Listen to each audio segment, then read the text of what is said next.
Flooded na dito.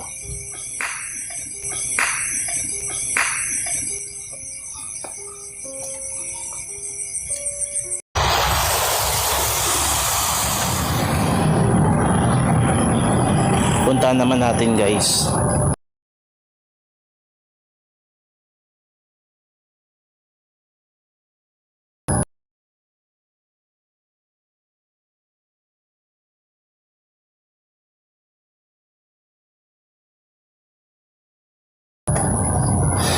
Yung itong lugar na to kung saan ko nakita yung isang malaking mabalbo na parang siyang chonggo.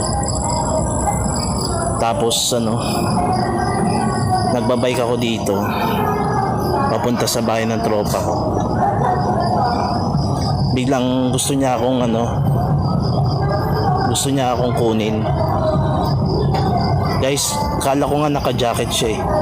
Pero parang ang kapal na kulay itim na balahibo ba yun? Parang ang balat nga ng chonggo. Parang ganon.